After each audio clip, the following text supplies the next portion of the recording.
Hello everyone. आज हम लोग पढ़ेंगे क्लास 11 का एक चैप्टर जिसका नाम है thermal properties of matter. Thermal properties of matter में हम लोगों को क्या पढ़ना है वो हम लोग थोड़ा सा देख लेते हैं। बेसिकली इसमें हीट और टेम्परेचर के बारे में पढ़ना है, flow of heat and temperature. ठीक है, तो सबसे आज जो क्लास होने वाला है हमारा वो हीट एंड टेम्परेचर के बारे में ही होने वाला है। फिर आगे हम लोग नेक्स्ट वीडियोस में देखेंगे। तो सबसे पहले हम लोग जानते हैं हीट एंड टेम्परेचर के बारे में। हीट एंड टेम्परेचर, ये वर्ड आप लोग क्लास 8 या 7 क्लास से सुनते आ रहे हैं, हीट और टेम्परेचर।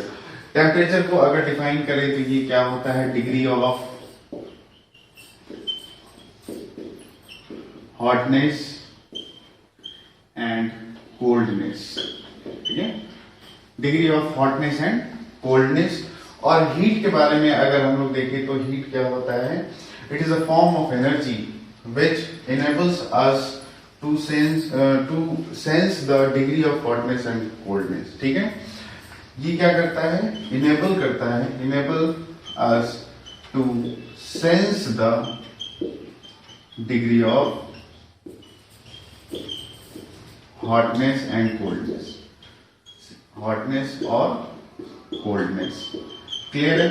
तो यहाँ पे ये degree of hotness and coldness है, और इसी को सेंस करने की, जिस एनर्जी के फॉर्म में इसको सेंस करते हैं हम लोग, उसको हम लोग क्या कहते हैं, हीट। तो ये डेफिनेशंस हम लोग स्टार्टिंग से पढ़ते आ रहे हैं, बचपन लोअर क्लासेस से, लेकिन अब हम लोग क्लास 11th में हैं तो इन डेफिनेशंस को थोड़ा अलग तरीके से देखेंगे। ठीक है, तो अकॉर्डिंग टू, देखते हैं इसका डेफिनेशन फिर से। According to kinetic theory, according to kinetic theory, temperature is a measure of, temperature is a measure of what? Kinetic energy, kinetic energy of each molecule, of each molecule, or we can say average kinetic energy of each molecule। इसको हम लोग क्या कहते हैं, temperature. क्या, temperature is the measure of average kinetic energy of each molecule. ये क्या मतलब हुआ, तो अगर हम लोग किसी बॉडी को टेम्परेचर कोई भी एनर्जी प्रोवाइड करते हैं, तो एनर्जी जो प्रोवाइड करते हैं तो उनके मॉलिक्यूल्स जो हैं उनके अंदर क्या होता है, रैंडम मोशन जनरेट होता है। ठीक है, और वो मोशन इंक्रीज करता जाता है जैसे जैसे हम लोग उसको जो एनर्जी प्रोवाइड कर रहे हैं वो इंक्रीज करते हैं। ठीक है, एनर्जी इंक्रीज करेगी, उसका काइनेटिक एनर्जी और vibrational energy, as we can say vibrational energy उसका इंक्रीज होता जाता है। तो वही तो चीज क्या है, टेम्परेचर है। अगर टेम्परेचर इंक्रीज होगा तो काइनेटिक एनर्जी हर एक मॉलिक्यूल्स का क्या होगा, इंक्रीज होगा। ठीक है, और अगर अब हीट की बात करें, ठीक है, तो हीट के केस में अगर सपोज दो बॉडी लेते हैं हम लोग, एक बॉडी है हमारे पास और ये बी बॉडी। ठीक है, ये ए है और ये बी है। इसका जो टेम्परेचर है वो 70 डिग्री सेल्सियस है और ये जो है वो 100 डिग्री सेल्सियस है। ठीक है, ये 70 degree Celsius and this is 100 degree Celsius. तो इन दोनों के केस में, ठीक है, इन दोनों के केस में अगर अब इसके पास भी मॉलिक्यूल्स हैं बहुत सारे और इसके पास भी मॉलिक्यूल्स हैं बहुत सारे, तो किसमें काइनेटिक एनर्जी ज्यादा होगा, मॉलिक्यूल्स में, हर एक मॉलिक्यूल्स की काइनेटिक एनर्जी किसमें ज्यादा होगी, जाहिर सी बात है बी में काइनेटिक एनर्जी क्या होगी, ज्यादा होगी। तो काइनेटिक एनर्जी ज्यादा होने की वजह से अगर इन दोनों को हम लोग कांटेक्ट में लाते हैं तो यहां से काइनेटिक एनर्जी किसमें ट्रांसफर हो जाएगा, इसमें। ठीक है, ध्यान से समझना कि अगर हम इन दोनों को कांटेक्ट में लाते हैं, ठीक है, तो काइनेटिक एनर्जी जो है या वाइब्रेशनल एनर्जी जो है मॉलिक्यूल्स की, वो किसमें ट्रांसफर हो जाएंगे, इसमें। यही जो एनर्जी इसमें ट्रांसफर हो रही है उसी को हम लोग क्या कहते हैं, हीट। ठीक है, वही हमारा क्या कहलाता है, हीट कहलाता है। क्लियर है? तो ये जो एनर्जी ट्रांसफर हो रही है फ्रॉम बी टू ए, यही हमारा क्या कहलाता है, हीट।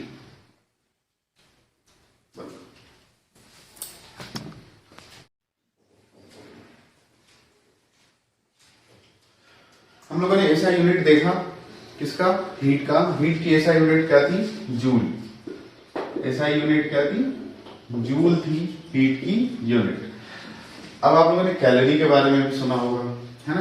कैलोरी क्या है, तो कैलोरी जो होती है वो सीजीएस यूनिट होती है किसकी, जूल की। जूल की सीजीएस यूनिट क्या होती है, कैलोरी। अब इन दोनों का रिलेशन देख लेते हैं। 1 कैलोरी इज इक्वल टू होता है 4.186 जूल। ठीक है, 1 कैलोरी इज इक्वल टू क्या होता है, 4.186 जूल।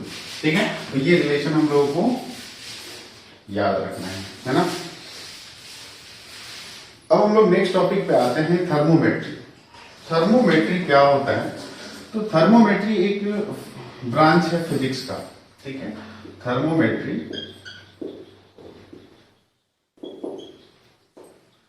ये ब्रांच है किसका, फिजिक्स का, जिसमें हम लोग क्या पढ़ते हैं, measurement of temperature. Measurement of temperature, ठीक है, ये एक फिजिक्स का ब्रांच है जिसमें हम लोग क्या पढ़ते हैं, मेजरमेंट ऑफ टेम्परेचर। यानी टेम्परेचर को हम लोग किस किस तरह से मेजर करते हैं या किस किस स्केल में मेजर करते हैं। ठीक है, तो हमारे पास बहुत सारे स्केल्स हैं, बहुत सारे नहीं, बेसिकली 3 स्केल्स हैं। ठीक है, उन 3 स्केल्स के बारे में हम लोग पढ़ेंगे और देखेंगे कि कैसे उसमें टेम्परेचर जो है अलग अलग स्केल में वेरी करता है। अब देखते हैं यहाँ पे क्या किया गया कि टेम्परेचर को स्केल बनाते समय, ठीक है, जब स्केल बना रहे थे तो 2 फिक्स्ड पॉइंट में डिवाइड कर दिया गया। ठीक है, 2 फिक्स्ड पॉइंट वो कौन से थे, एक था हमारा फ्रीजिंग पॉइंट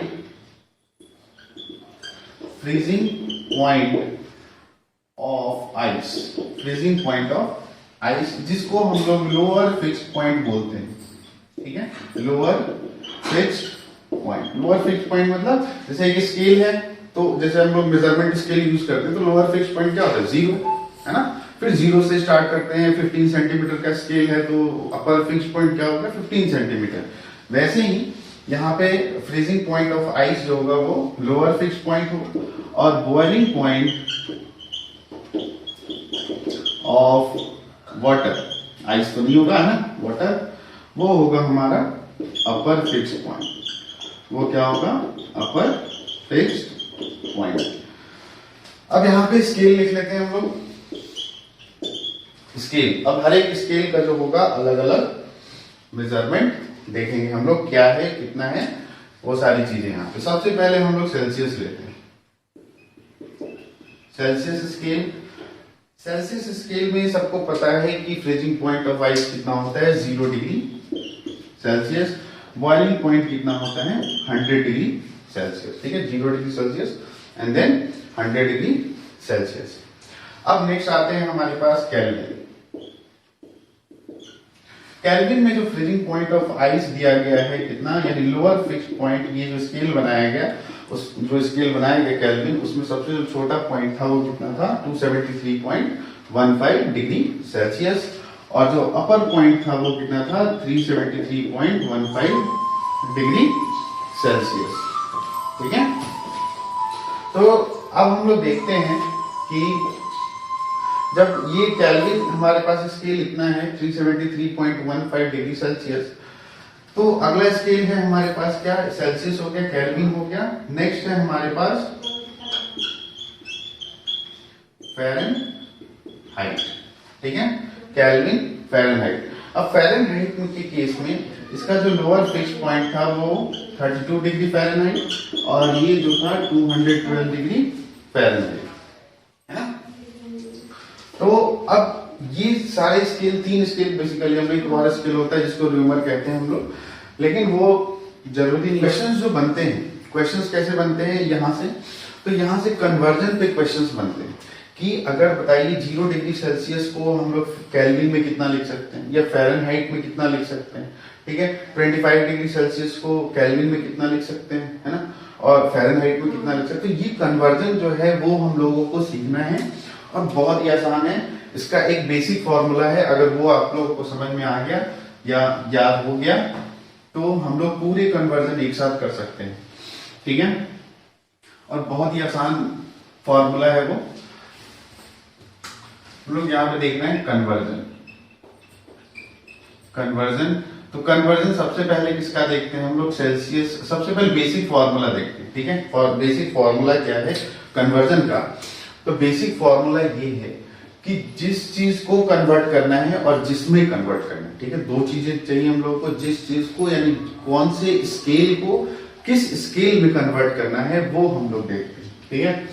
तो सबसे पहले तो एक स्केल लिखेंगे minus lower point of that scale, ठीक है, upon upper point of that scale minus lower point of that scale, ठीक है। यानी ये जो स्केल है इसी का लोअर पॉइंट लिखना है, अपॉन अपर पॉइंट माइनस इसी का लोअर पॉइंट लिखना है, ठीक है। अनदर स्केल, ठीक है, अनदर स्केल यानी जिसमें हम लोगों को कन्वर्ट करना है, ठीक है। तो another scale minus lower point upon upper point. देखो सेम फॉर्मूला है, कोई कुछ भी अलग नहीं है, सारी चीजें सेम है ना। बस हम लोग को यहाँ स्केल याद रखना है, बाकी minus lower point upon upper point minus lower point, ठीक है। अपर फिक्स्ड पॉइंट जो है ना, बॉइलिंग पॉइंट और फ्रीजिंग पॉइंट, उसकी बात हो रही है, ठीक है। तो अगर हम लोग देखते हैं सेल्सियस टू फ़ारेनहाइट, ठीक है, सेल्सियस टू फ़ारेनहाइट। अब अगर सेल्सियस टू फ़ारेनहाइट, तो इसी फॉर्मूले से सारा फॉर्मूला हमारे पास आ जाएगा। एक एक करके देखते हैं। आप लोगों को याद होगा कि किसका फ्रीजिंग पॉइंट या लोअर पॉइंट कितना था, अपर पॉइंट कितना था, सेल्सियस का और फ़ारेनहाइट का।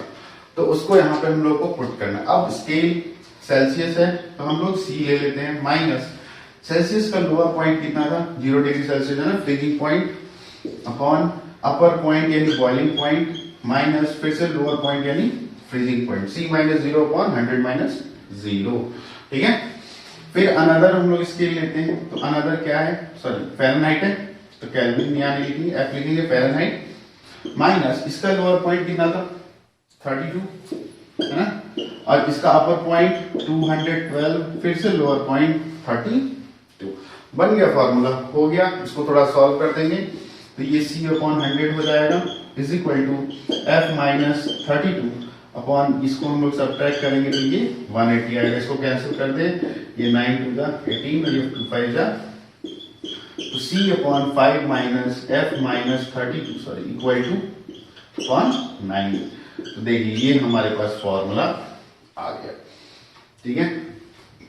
ये जो फॉर्मूला हम लोगों ने किससे डिराइव किया, इसी से, सारे फॉर्मूले इसी से आएंगे। अभी एक एक करके देखेंगे हम लोग। ये सेल्सियस टू फ़ारेनहाइट का फॉर्मूला हो गया, c upon 5 is equal to f minus 32 upon 9, है ना। अब नेक्स्ट हम लोग डिराइव करते हैं सेल्सियस टू केल्विन, ठीक है। नेक्स्ट हमारा क्या होगा, सेल्सियस टू केल्विन।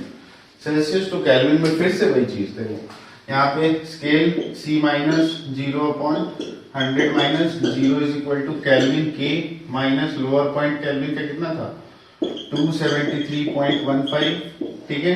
इसका अपर पॉइंट 373.15, 273.15, यहाँ पे c अपॉन 100 हो गया इज इक्वल टू के माइनस 273.15 अपॉन, ये भी कितना हो जाएगा 100 ही हो जाएगा। इन दोनों को सब्ट्रैक्ट करेंगे तो ये 100 से 100 क्या हो गया कैंसिल, तो c इज इक्वल टू के माइनस 273.15। तो ये हमारा फॉर्मूला आ गया इसका सेल्सियस और केल्विन का कन्वर्जन। तो हम लोग इस फॉर्मूले से किसी भी को कन्वर्ट कर सकते हैं, ठीक है। अब एक बच गया हमारा Kelvin to Fahrenheit, Kelvin to Fahrenheit, उसका भी देख लेते हैं फॉर्मूला क्या है। अब केल्विन टू फ़ारेनहाइट, फिर से वही चीज, स्केल हमारे पास क्या है केल्विन माइनस इसका लोअर पॉइंट कितना है 273.15, upper point 373.15 minus 273.15 is equal to Fahrenheit F minus 32 upon इसका अपर पॉइंट कितना था 212 माइनस 32। बस ये याद होना चाहिए अपर पॉइंट और लोअर पॉइंट फिक्स पॉइंट किसका कितना है। फिर ये जो फॉर्मूले बनेंगे बहुत आसानी से बन जाएंगे। ये 100 हो गया, ये F माइनस 32, ये 180 हो गया, फिर से ये 9 और ये 5 कैंसिल होगा तो K minus 273.15/5 is equal to F minus 32 upon 9। तो ये आ गया फॉर्मूला हमारे पास केल्विन टू फ़ारेनहाइट का। इसी कन्वर्जन पे बेस्ड हम लोग एक क्वेश्चन करते हैं। देखते हैं question, find the temperature which has the same value of Celsius and Fahrenheit. मतलब हम लोगों को बताना है कि सेम वैल्यू ऑफ, ऐसा कौन सा वैल्यू है जो सेल्सियस और फ़ारेनहाइट दोनों में उसकी वैल्यू क्या होगी, सेम होगी। तो हम लोग तो सबसे पहले फॉर्मूला लिख लेंगे इन दोनों के कन्वर्जन का। तो फॉर्मूला क्या था, C/5 32/9। ठीक है, अब जब दोनों की वैल्यू सेम है, ठीक है, दोनों की वैल्यू सेम है तो हम लोग क्या सपोज कर लेंगे, C = F = X डिग्री। ठीक है, C = F। अब इसमें क्या बोला है, सेम वैल्यू होनी चाहिए इसकी सेल्सियस एंड फ़ारेनहाइट स्केल में, है ना। तो हम लोग यहाँ सपोज कर लेंगे X/5 X minus 32/9, cross multiply कर देते हैं तो 9x = कितना हो गया 5x माइनस 32। ठीक है, तो 9x = कितना हो जाएगा 5x माइनस 32, सॉरी 32 नहीं होगा, 5x माइनस कितना हो जाएगा 5 to the 10 and 5 तो 15, तो ये हो जाएगा 16। तो ये 9x माइनस 5x = कितना हो गया माइनस 160। ये 4x = minus 160, then x = minus 160/4 यानी माइनस 40 डिग्री। यानी माइनस 40 डिग्री की जो वैल्यू होगी वो सेल्सियस एंड फ़ारेनहाइट स्केल में सेम होगी।